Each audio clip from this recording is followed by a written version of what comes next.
All right, so for this one, we are going to calculate the correlation between two data sets. So I'm going to start by duplicating and renaming this to be our appropriate title.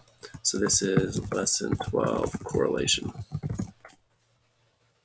And I want to do the same thing as before, where I'm going to basically look at how does GPA and SAT correlate.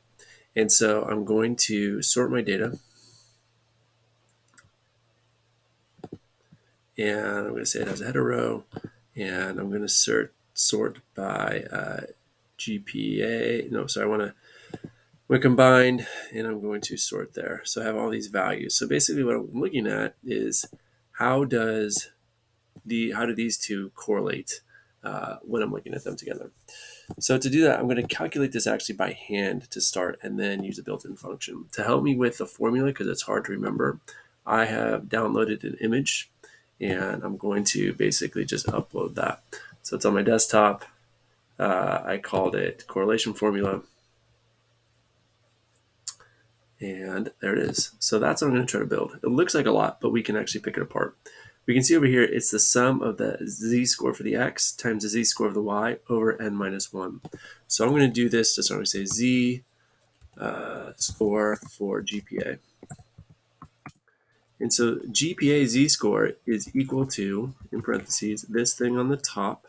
So it's this, oops, I'm going to go back, equals this value minus the average value. So average of all of this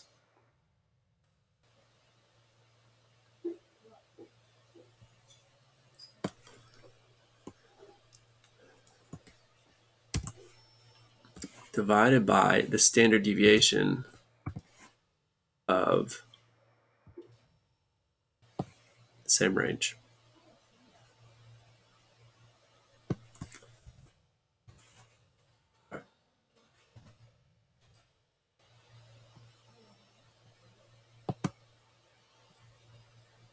And I believe I lost a parenthesis, so I'm going to put that back in. It looked like a very high z-score, so I'll make sure that I have that top piece and that bottom piece together. That looks like a better z-score. All right, what I want to do is I want to apply that to all of them. So because I want to use the same range every time, I'm going to use my dollar signs around the letter to make that a absolute reference so it doesn't shift. And it wants to autofill, and let's go down and look. That's good. These numbers I'm not going to use because I don't have a corresponding GPA or a corresponding SAT score. And now because I have that working, I'm going to drag it across. What I want to do now is I want to do the z-score for the SAT. But because I put an absolute range in there, that's not right anymore. I want it to be the range here of column E. So I'm going to basically just change my D's to E's.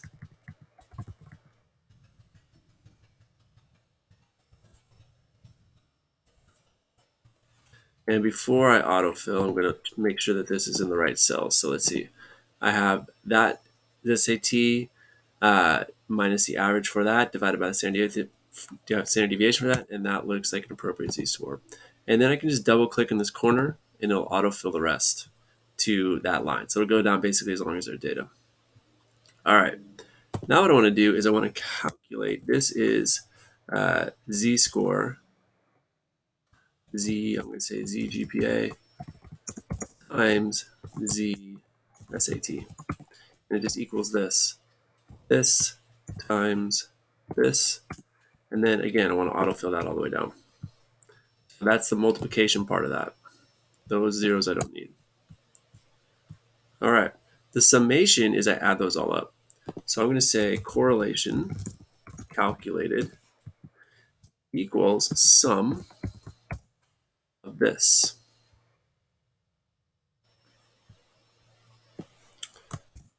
Divided by the count minus 1.